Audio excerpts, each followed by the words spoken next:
Welcome back to my channel. This is Jessa Navarez. Please don't forget to like, share, comment, and subscribe. For this vlog, we tackled about Chapter 2, Lesson 4, Filipino Values and Moral Development, Strength and Weaknesses of the Filipino Character. There are 8 strengths and 8 weaknesses. Strengths: pakikipagkapwa-tao, family orientation, joy and humor, flexibility, adaptability, and creativity. Hard work and industry, faith and religiosity, ability to survive.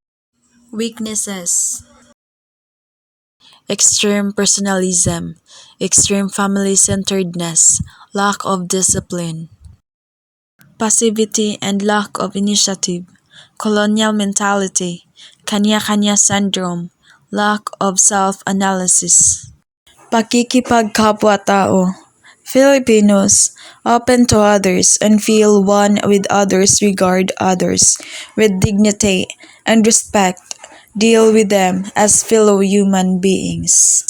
Pakikipagkapwa-tao is also basic sense of justice and fairness, concern for others, ability to emphasize with others, helpfulness and generosity in times of need or pakikiramay, practice of bayanihan or mutual assistance, Filipino hospitality.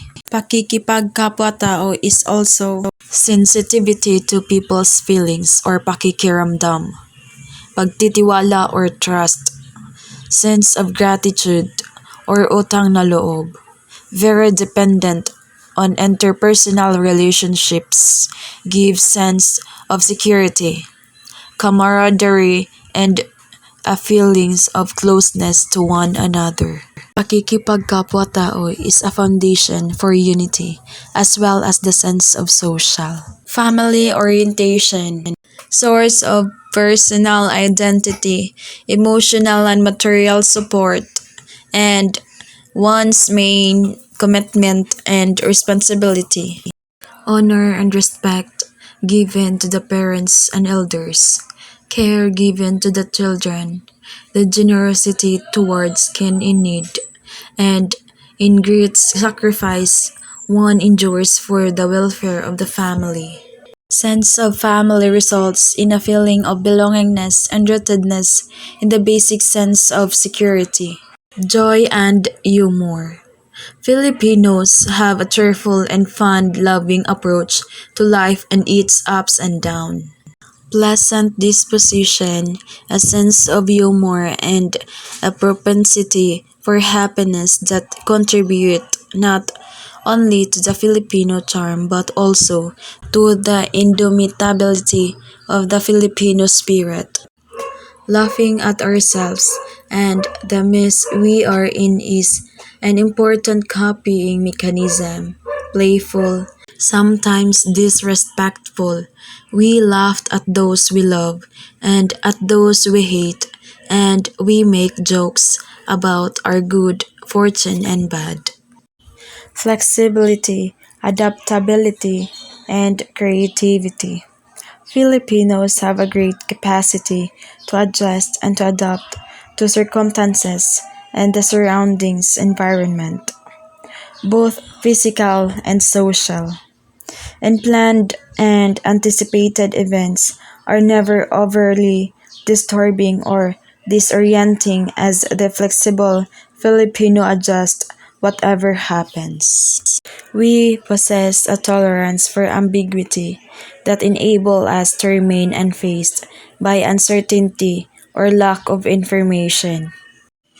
We are creative, resourceful, quick learners, and have the ability to improvise and make use of whatever is in hand in order to create and produce.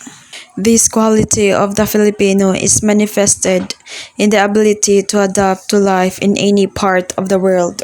Hard work and industry. We have the capacity for hard work given property conditions to raise one's standard of living and to possess the essential of a decent life for one's family. We are willing to take the risks with jobs abroad and while there to work at 2 or 3 jobs. The result is productivity and entrepreneurship for some and survival despite of poverty. Faith and religiosity. Filipinos have deep faith in God. Our innate religiosity enables us to comprehend and genuinely accept reality in the context of God's will and plan. Religious expressions is very tangible expressed every day. We relate to God like a human being. Thanks, ask, forgiveness, a peace by pledged. Tragedy and bad fortune are accepted and some optimism characterized even the poorest related to bahala na, which may be considered positively as a reservoir of psychic energy, a psychological prop on which we can lean during hard times. This pampalakas ng loob allows us to act despite uncertainty. Faith and religiosity.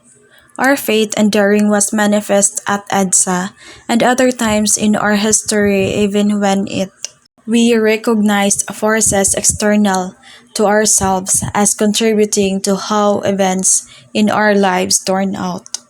The results of the Filipinos' faith are courage, daring optimism, inner peace, as well as the capacity to genuinely ability to survive.